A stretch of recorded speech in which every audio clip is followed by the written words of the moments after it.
Hello, whoever, wherever, whenever, and indeed whatever you are. This is Function Render Dream, aka Andy XR, on the Deforum Discord server, and welcome to a new tutorial in which we will go a little bit deeper with the use of multiple control nets with multiple video sources, a sprinkling of hybrid video laid upon a bedrock of 3D animation. Our goal for this one is to come up with a video which looks a bit like this. This was created by me a little while ago. So as you can see, it's a mixture of 3D animation, which is what's giving us the sort of planetary swirling and nebula, but we appear to be rotating around a ghostly figure, a character sort of made from refracting glass, which is sort of embodying parts of the animation. So control nets can be used for all sorts of things.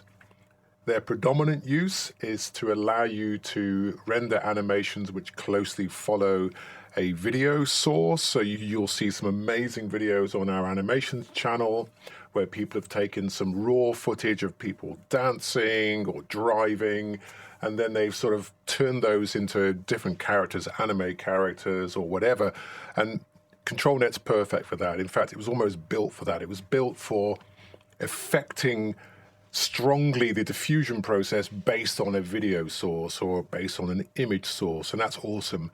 And I do a lot of that. But at the same time, you know, I have a bit of a trippy side of me. I like to come up with stuff which is kind of floaty and woozy and a little bit kind of trippy, largely because I also like to write a lot of ambient music, and I think these sorts of videos fit well with ambient music. So we're going to try this today, come up with something a little bit similar to what you're looking at here on the screen.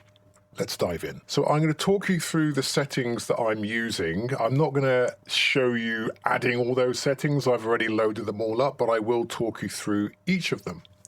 So initially, I'm using a pretty well-known model called Rev Animated. There are others which I really enjoy using, like Cetus and some others. That's really that's your personal taste. I'm using the good old Euler A sampler. It's fast, it doesn't need too many steps, which means that your render process doesn't take as long. I'm going to stick to just a few steps. 25 steps is adequate for this. Now, most of the videos that I shoot them in landscape format, typically at 4K, 30 frames per second, or at 1080p, 30 frames per second. Now, those two resolutions are fine. 4K is a bit too much to bring into the Deforum. Your GPU is going to work very hard. It'll take forever, if it does it at all. So what I generally try to do, or what I always do, in fact, I always downscale my videos to 480p. Now, that sounds like proper old school, but it allows me to get faster render times. And because I'm doing animation, the actual resolution of the input source for me isn't that important. If you are, however, wanting to capture the details of people's faces that are a little bit further away, a higher resolution would suit that. But I don't need a high resolution.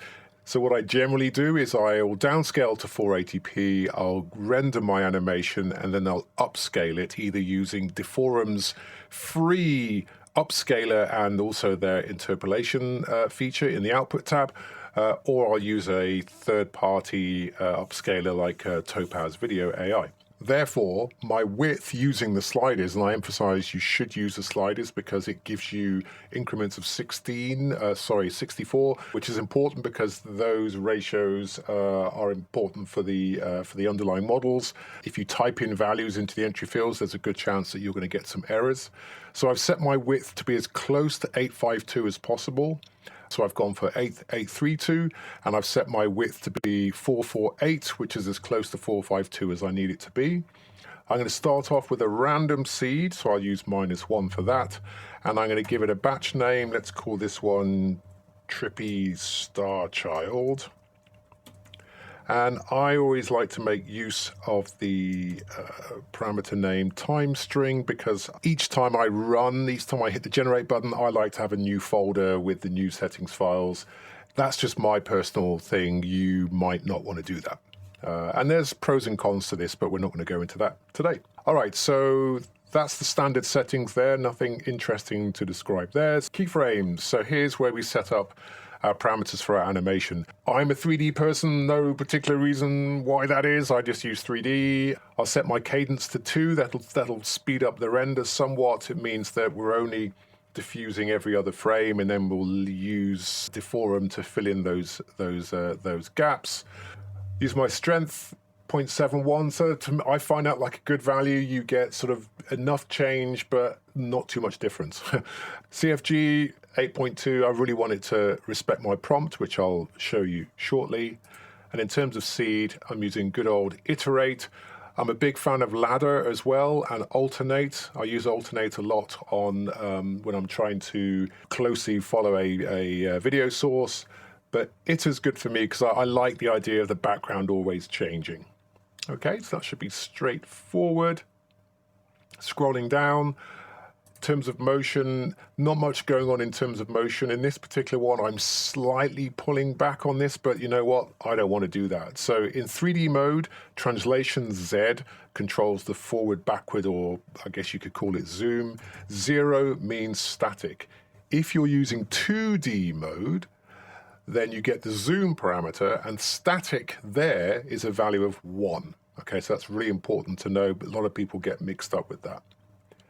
Noise-wise, I'm leaving everything by default. It's not a problem. I'm happy with those. On the coherence side, again, I'm leaving everything as it is. I could choose to use optical flow cadence between my frames because I'm using a cadence of 2. Yep, I may as well switch that on, so I'm going to use Raft for that one. That's fine. I'll leave that alone. Color Coherence Lab.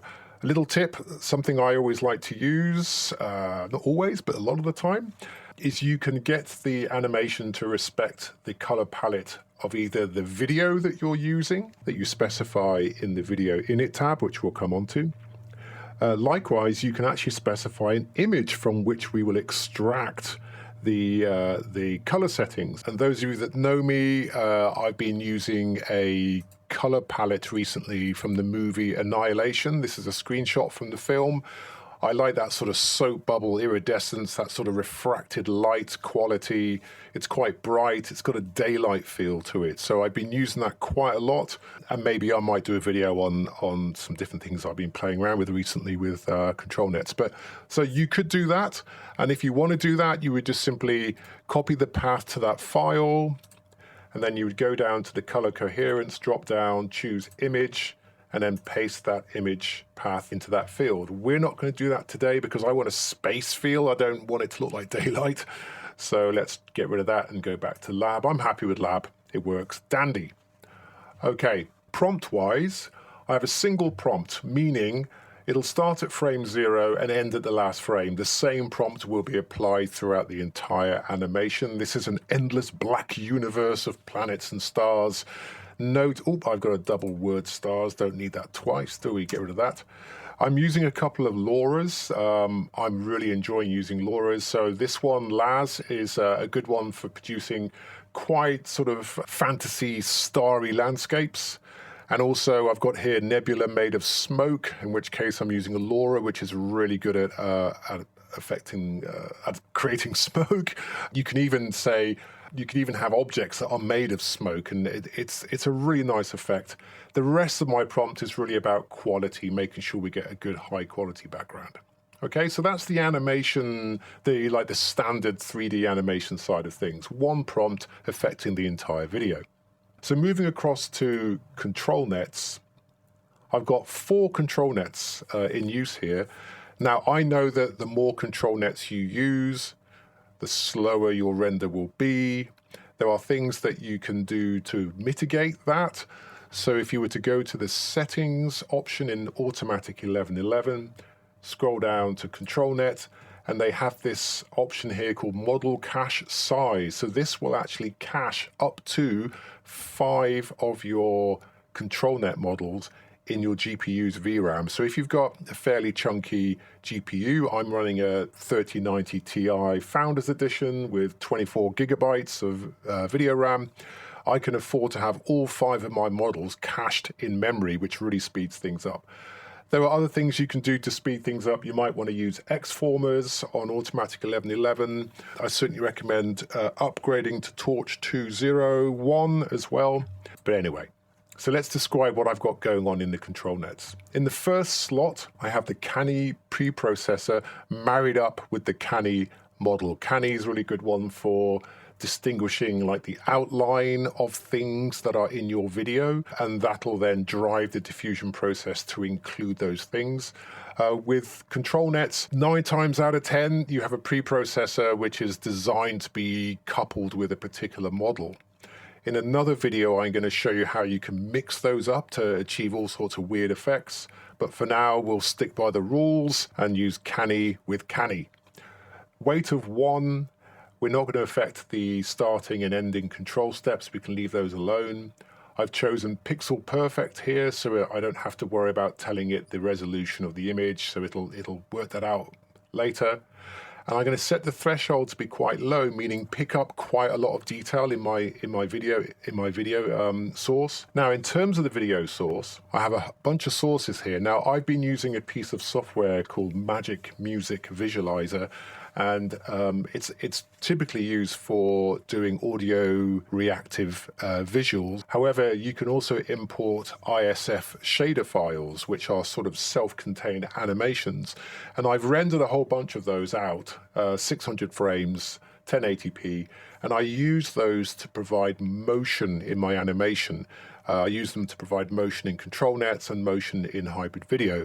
So I've got a few here. I've got one here called Morph, which is quite cool. Lots of variation in brightness and color and lots of movement. I have another one here called Plasma, which I really enjoy using in my videos.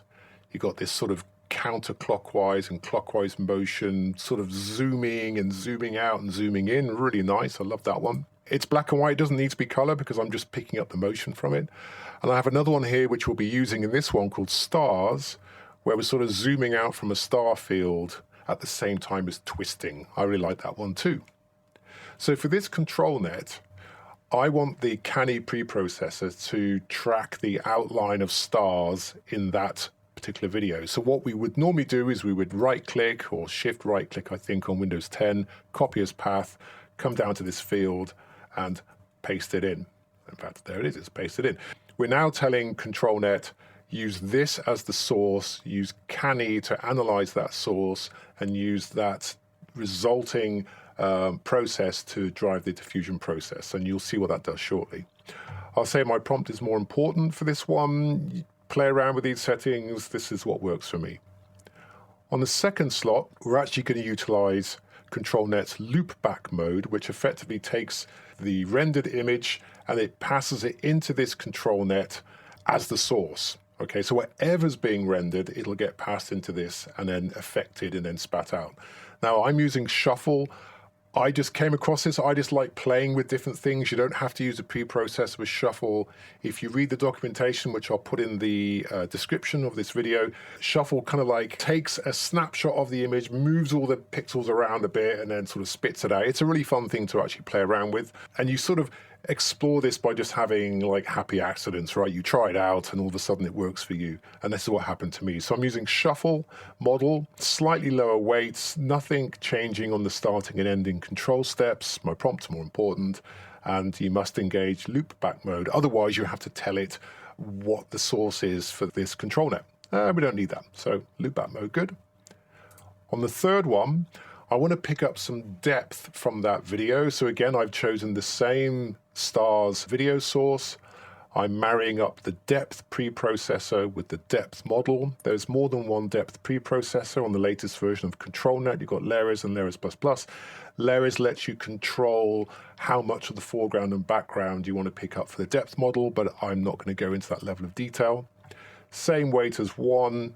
There's the video source, my prompt's more important. Okay, that'll pick up the depth information from that moving star field. On the fourth control net, again, another loop back, another Canny, but lower weight. So it's going to sort of take the outline of the generated image and sort of feed that into the diffusion process instead, but lightly. Now, I haven't done any like serious scientific tests to test how much weight has a particular impact, but I just need time to do that. But for now, this works for me. It should work for you too. Okay, so we've got our control net set up. But the next stage is we want to have that character that seems to be transparent, where the animation is sort of being refracted through that character. And we're going to use the motion aspect of hybrid video for that. Now, I have a video all ready to go. Oh, it's this one here. I think this was shot by some stranger. He accosted this lady who was out for a peaceful walk in the woods and said, "Hey, lady, I want to film you." She obviously felt that she had to say yes. Her life was probably at risk.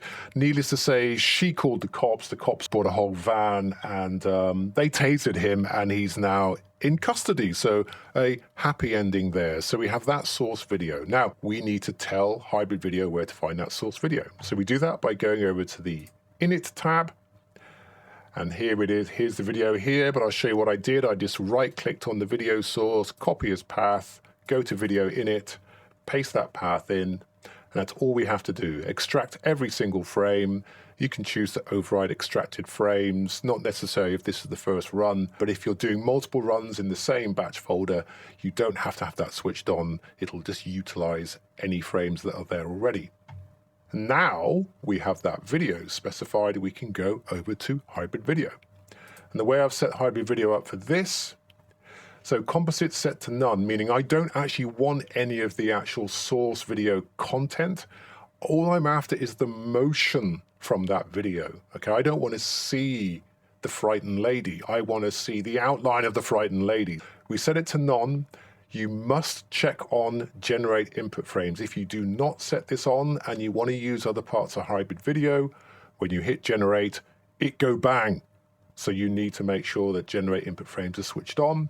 I'm choosing optical flow, so I want to do the pick up the motion. Optical flow is good for that. The flow method is going to be Raft, which is the most recent addition to hybrid video. I use flow consistency mask. Now, to be completely honest with you, I don't know why, but I'm just trying it anyway. I just like to try things and see what happens. So I'm going to switch on flow consistency mask. Not going to use composite mask type here. And in the hybrid schedule, comp alpha schedule is effectively a mixer. It says how much of the composite video do you want to mix in with the motion aspect. Now, I'm pretty convinced I don't need to put a value in here because I've switched off hybrid composite. But at the time of making this tutorial, I'm not that convinced, I'll be brutally honest with you, so I'm going to be safe and say 0.1. So the lower the value you specify here, the more of the hybrid motion you get, the higher the value, the more of the original video that you will get. So I'm going to choose a low value of 0.1. Okay. And then finally, in the output tab, I always set my frames per second, my FPS, to match my input video. If it's less, you'll get a slower video, slightly more jerky. If it's high, then the video will just zoom by. So the person that accosted the lady in the woods shot that video at 30 frames per second, apparently. So I'm going to set my output FPS at 30 FPS.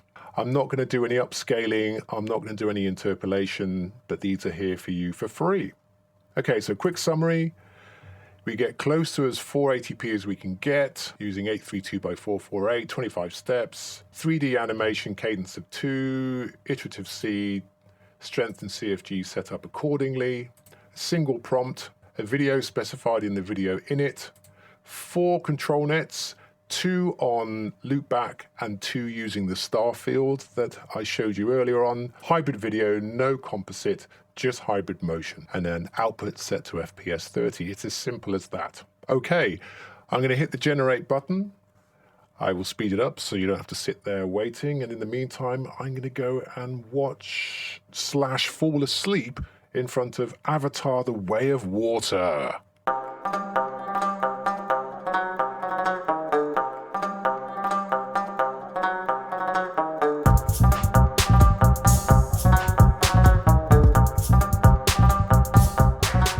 Okay, so the video has finished stitching. Let's take a look at it. Hit the play button. Okay. So as you can see, we've got that sort of outline from the character being rendered as part of the animation. Oh, I like that. That's looking good. So that pretty much wraps it up.